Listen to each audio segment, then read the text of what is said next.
애굽의 노예 생활을 하고 있는 이스라엘 백성들은 한때는 애굽에서 바로의 귀빈이었던 야곱의 후손들이었습니다. 바로는 잠시 귀빈으로 애굽에 왔고 머물렀던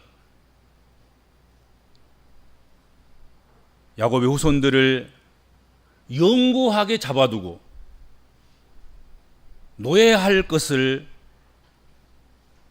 작정하고 그리고 그 방도를 모색하고 그것을 진행했습니다. 여러분은 한때 VIP고 한때 귀빈이라고 해서 그것이 계속될 것이라는 생각을 하시면 안 됩니다.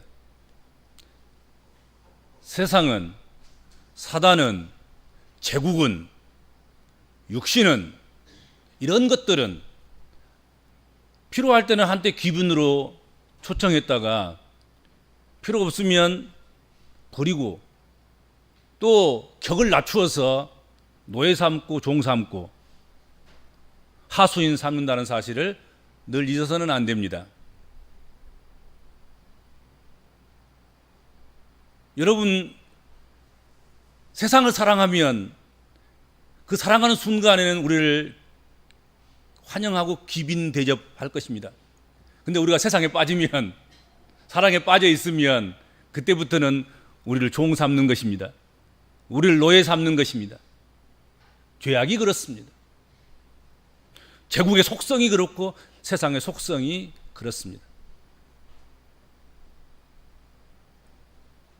항구적이고 영원하기에 야곱의 후손들을 노예화시키려고 하는 그 바로의 계획, 그것을 하나님이 모르실 리가 없습니다. 하나님께서는 아브라함의 하나님, 이삭의 하나님, 야곱의 하나님으로서 그들과 그들의 자손들에게 약속하신 가나안 땅을 찾아주시려고 직접 역사하셨습니다. 그리고 그 일을 위해서 하나님의 동역자, 하나님의 협력자, 하나님의 일꾼으로 세우신 자가, 선택된 자가 모세였습니다. 그를 연단하셨고 그리고 그에게 능력을 주시고 이스라엘 민족을 구원하시도록 하신 것이었습니다. 그런데 지난 시간에 우리가 보았던 것처럼 모세의 첫 번째 출애굽 사역은 무참히 실패했습니다. 내놓으라 그러니까 웃어버린 거잖아요. 내가 너희가 무엇이간데 내가 노예하려고 하는 내 노예들, 내 소유를 내가 내주겠냐? 너희가 할 일 없고 게으르고 지금 하는 일이 고되지 않으니까 그런 유혹에 빠지고 미혹에 빠지고 다른 사람들의 이야기에 귀를 기울이고 그렇도다. 게으른 자들이여 가서 열심히 일이나 해라. 그러고는 안 내준 거잖아요.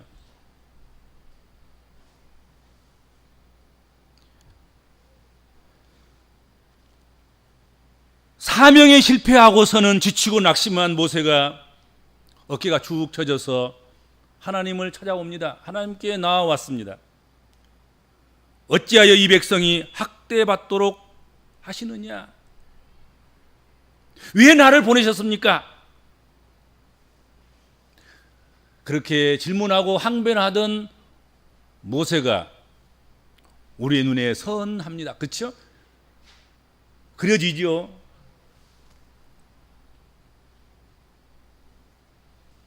전능하신 하나님, 스스로 계신 하나님을 믿고 그 백성을 이해하는 일이라고 생각하고서는 의기양양하게 바로 앞에 서서 하나님 말씀을 전했으나 하나님의 말씀은 여지없이 외면당하고 말았습니다. 그래서 그는 절망할 수밖에 없었습니다. 어찌하여 탄식만 할 수밖에 없었습니다. 모세가 실패하고 돌아와서 탄식하며 질문하는 모세에게 하나님께서는 대답해 주실 뿐만 아니라 다시 가라고 명령하셨습니다.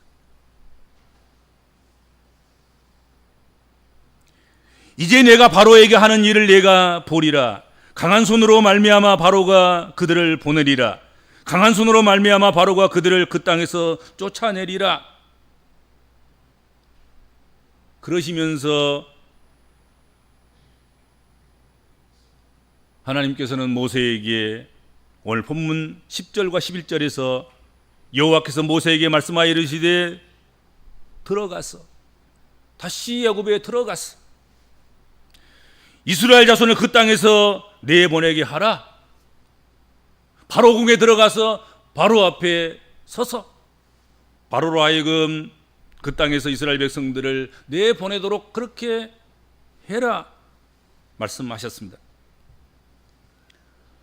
오늘은 주신 본문 말씀을 중심으로 해서 어찌 들으리이까 그런 제목으로 말씀을 나누게 되겠습니다.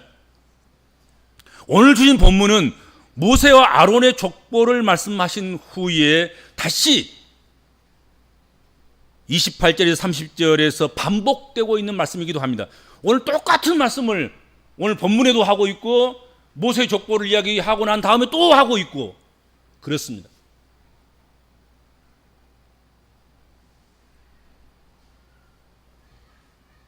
모세가 겪은 첫 번째 사명의 실패는 그에게 큰 충격이 됐습니다. 모세가 전한 말씀 앞에서 바로는 거들먹거리며 가서 너희의 노역이나 잘하라 했습니다. 그리고 그가 구하고자 했던 이스라엘 백성들에게 돌아온 것은 더 세고 강한 노역이었고 학대를 당하는 것이었습니다. 자신으로 인해서 백성들이 해방을 받기는커녕 도리어 학대를 당하게 됐습니다. 그래서 그나마 모세의 말에 귀를 기울였던 이스라엘 백성들은 실망하고 원망에 빠지게 됐습니다. 그러니 모세 입장에서 보면 바로의 얼굴을 다시 보는 것, 이스라엘 백성들 앞에 다시 서서 눈을 마주치는 것, 그것이 무섭고 두렵고 겁이 나고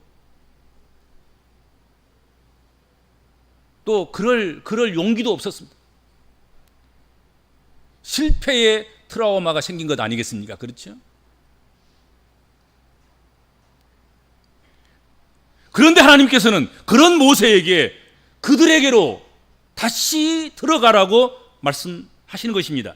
그리고 들어가서 애굽 왕 바로에게 말하여 이스라엘 자손을 그 땅에서 내보내게 하라. 그렇게 명하셨습니다. 아니 겁이 나 죽겠는데 그렇지 않아도 지금 무시당하고 지금 쫓겨나와가지고 지금 이스라엘 백성들조차도 나를 믿지 않는데 모세는 너무나 기가 막혔습니다. 말문이 막힌 것입니다. 지금 적어도 자신의 편이라고 여겼던 이스라엘 백성들마저도 하나님 말씀을 들으려고 하지 않습니다. 모세의 말에 귀를 기울이지도 않습니다. 그런데 바로 왕에게 가서 그분의 말씀을 다시 전하라니 이게 말이나 되는 것입니까? 따라서 그는 이스라엘 자손도 내 말을 듣지 아니하겠거든 바로가 어찌 들으리까? 나는 입이 둔한 사람입니다. 그렇게 하나님 앞에 반문했습니다.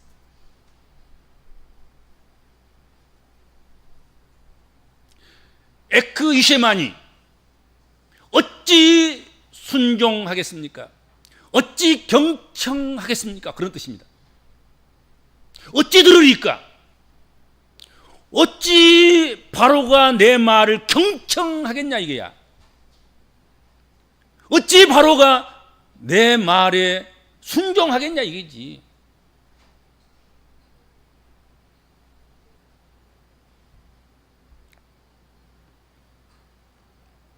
아렐 셰페트,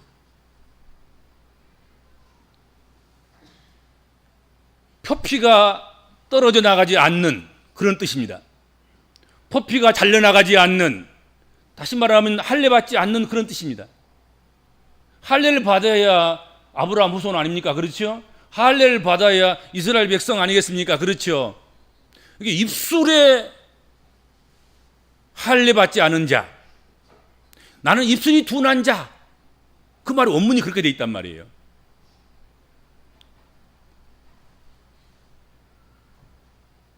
아렐 세파트, 나는 할례 받지 못했습니다. 무엇에 대해서? 입술에 대해서, 말에 대해서. 나는 말이 추하고 말이 능하지 못하고 말이 무능하고 말에 할례를 받지 못해서 말의 능력이 없는 이 입으로 가지고 내가 무슨 말을 한들 이스라엘 백성이 듣겠으며 어찌 바로 왕이 내 할례 받지 못한 이 입술로 한 말을 경청하고 순종하고 내 말을 듣겠습니까? 그 말이에요.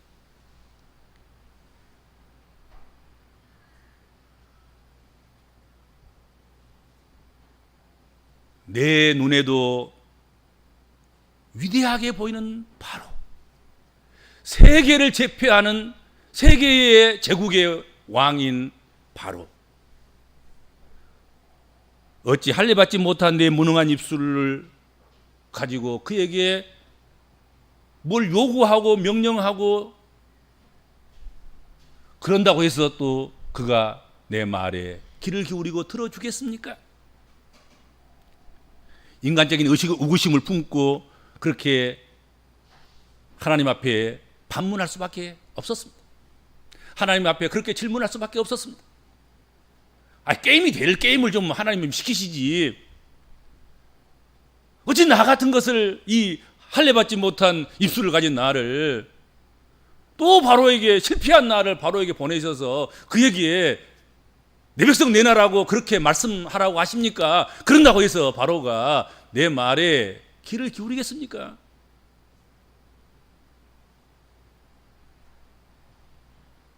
모세가 왜 이 지경까지 오게 됐습니까?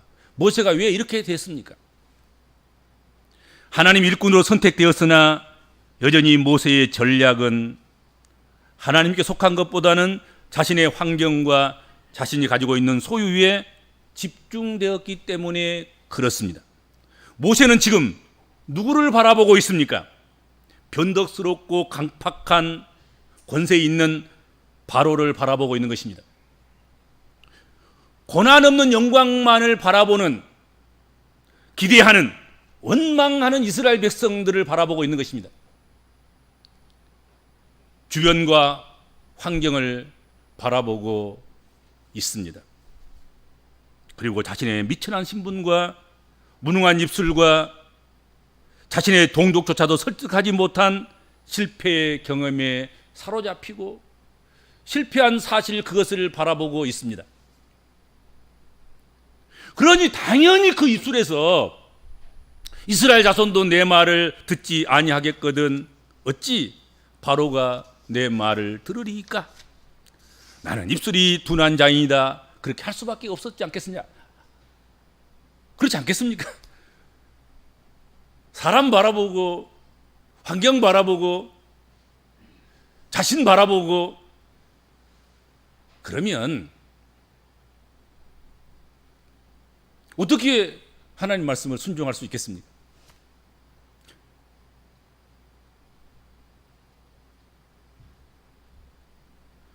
모세의 이와 같은 질문은 그가 하나님의 권능보다는 자신의 약점과 도주지에 자신이 넘볼 수 없는 그런 큰 권능의 세력과, 그리고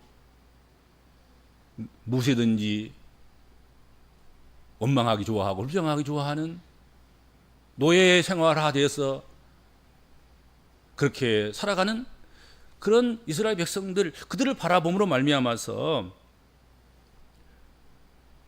어찌하여 할 수밖에 없고, 어찌 내 말을 듣겠습니까? 할 수밖에 없고, 그런 거지요.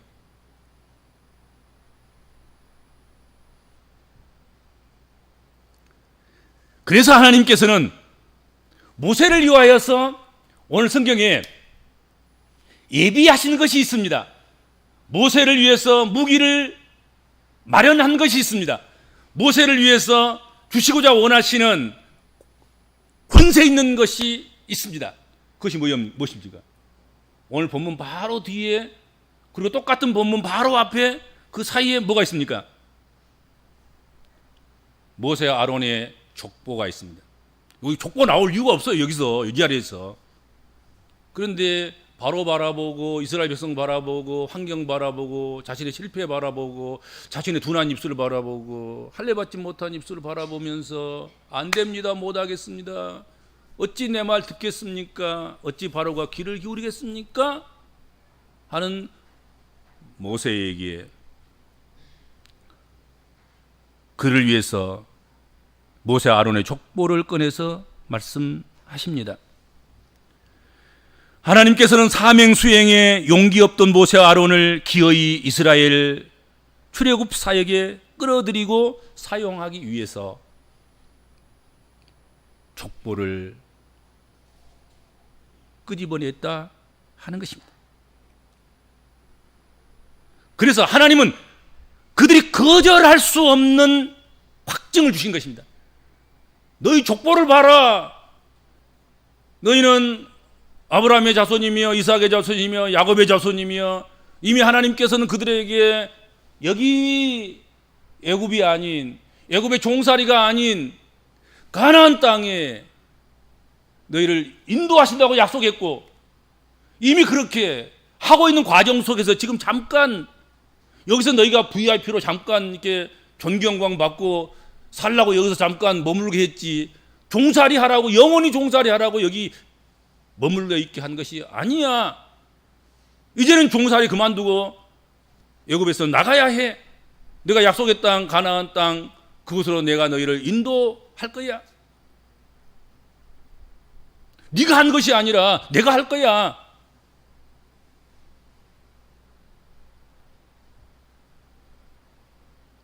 하나님이 말씀해 주신 모세와 아론의 족보는, 모세와 아론이 해야 하는 일은 이미 조상들에게 하나님께서 약속하신 것이며, 이제 그 일을 이루려 하는 것이라는 사실입니다. 그러므로 이 일은 너희 능력에 달려있는 것이 아니라 하나님이 지금 그들을 사용하셔서 하시려는 일이라는 것, 그것을 알게 해주신다 하는 거지요. 이것은 불가항력적인 은혜인 것입니다. 하나님께서 이미 계획하신 거야. 그 은혜를 거절해도 소용없어요. 나는 못한다고 그래도 소용없어요. 이건 하나님께서 모세에게 주신 사명의 은혜이고, 이번에 반드시 하나님께서는 이스라엘 백성들을 종살이에서 무조건적으로 건져내는 그런 과정을 거칠 것이라는 사실을 말씀하고 있는 거란 말이죠. 성경에 족보 이야기가 출현하는 것은 강요된 은총으로서 거부가 불가능한 하나님의 전폭적인 주권, 통치, 역사의 주인으로 하시는 그 일이라는 것을 알려주시는 그런 아주 핵심적인 교훈이고 복음인 거예요. 그러니까 족보가 딱 나오면 이거 너희 일이 아니야. 이건 언약의 하나님께서 언약 백성들에게 언약으로 하시기는 하나님의 일이야 하나님 말씀하시는 거예요. 중간중간 구약에 나와 있는 족보들, 그리고 신약에 나와 있는 그리스도의 족보, 이 족보들이 바로 그런 의미를 가지고 있습니다. 딱 잠재해라, 걱정하지 말아라, 뭐 이런 말 저런 말 하지 마라, 족보 있지 않니? 이렇게 다 하나님께서 계획하셨고 이렇게 이래 와셨고 앞으로 이렇게 가실 것이야 하는 것을 말씀하신 거란 말이에요.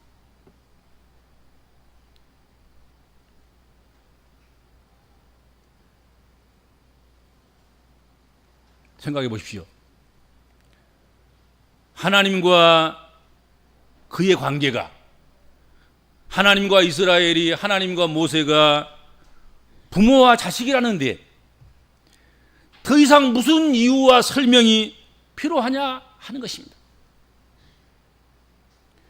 그가 무슨 일을 했든지 어떤 상황에 있든지 상벌간의 그 최종 책임과 결과를 그 보호자와 그 가장인 하나님이 모두 책임지시겠다는 거예요. 그것이 족보 이야기 속에 들어있는 거예요.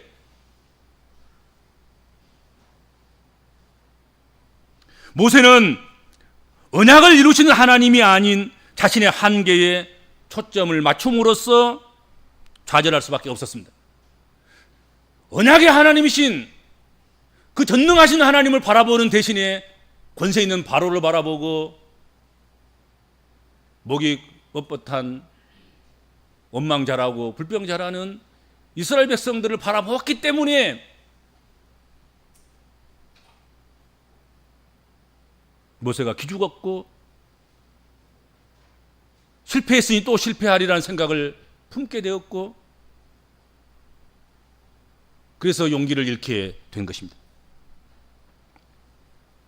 그런 모세에게 족보의 기록을 통해서 언약의 하나님을 바라보게 하셨습니다. 자신을 바라보면 다시 바로 앞에 설 수 없지만 언약의 하나님을 바라보면 언제든지 바로 앞에 설 수 있습니다. 7번 넘어졌다가도 8번 설 수 있습니다. 100번을 실패하고도 101번째 다시 시도할 수 있습니다.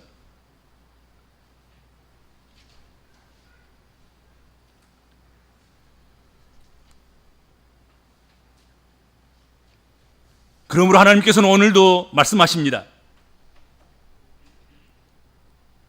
땅끝까지, 세상 끝날까지 그가 바로이든 누구이든 그가 이스라엘 백성이든 그가 누구이든 그 어떤 환경이든 관계없이 가라는 것이죠. 실패하도 가고 또 실패도 가고 가서 제자 삼고 가서 내가 너에게 분부한 것을 가르쳐 지키게 하고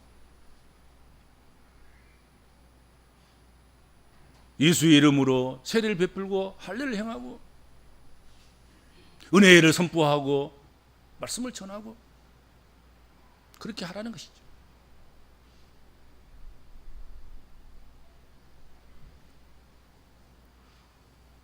우리가 바라보고 붙들어야 할 것은 무엇입니까? 바람에 흔들리는 갈대입니까? 고운 옷 입은 그런 사람들입니까? 우리가 바라봐야 할 것은 그런 것들이 아닙니다. 세상 것이 아닙니다. 바로가 아니에요. 이스라엘 백성들이 아니에요. 입술이 둔한 자신이 아니에요. 약속의 하나님, 언약의 하나님, 그를 바라보고 그를 붙잡아야 할 것입니다. 그분은 변치 아니하시고 그는 실망치 아니하시고 그는 마른 막대기로도 이스라엘 구원할 수 있으며 지푸라기 같은 인생을 가지고도 하나님께서는 놀라운 역사를 이루실 수 있는 전능하신 하나님이시기 때문에 그렇습니다.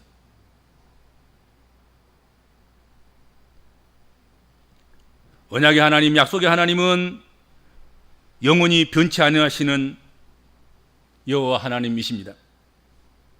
그러므로 그를 붙잡고 그를 바라보아야 하고 그를 붙들어야 할 것입니다. 그래야 흔들리지 않습니다. 하나님은 또 그리고 하나님의 일하심은 사람의 능수능란한 그런 능력이나 재주에 달려있는 것이 아니라는 것입니다. 교회에서나 또 목회에서나 간반 보면 많이 배웠다고 잘한 것도 아니고 능력이 많다고 해서 꼭 성공한 것도 아니고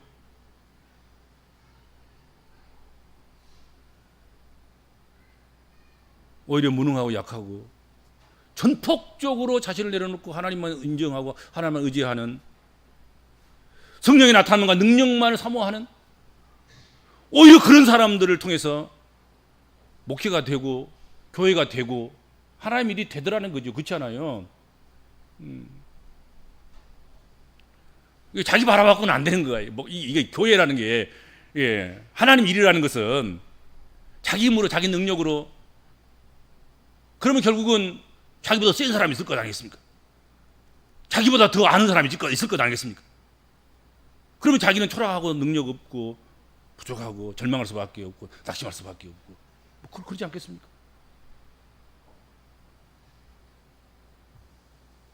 오히려 자신의 약함을 인정하고 성령의 나타남과 능력을 의지할 때 하나님이 그를 통해서 일하시는 줄로 믿습니다. 모세가 바로를 바라보고 이스라엘을 바라보고 자기 입술의 능력을 바라보고 어찌 바로가 듣겠습니까? 그때 하나님께서는 그런 거 바라보지 말라. 언약의 하나님, 약속의 하나님, 그 하나님을 바라보아라. 그러면 된다 하시는 그 말씀을 우리가 오늘 마음판에 새기고 세상에 나아가서, 여러분 세상 바라보지 말고 하나님의 능력의 나타남, 성령의 나타남, 하나님이 함께 하신 언약의 하나님, 약속의 하나님이 여러분과 함께 해 주시기를 기도하고 또 함께하는 삶을 살아가고, 그러므로 말미암아서 여러분들이 하나님의 사역자로서, 하나님을 돕는 자로서, 하나님의 동역자로서, 하나님의 협력자로서 하나님의 일을 한 모퉁이서라도 잘 해나갈 수 있는 그런 성도와 교회 되시기를 바랍니다.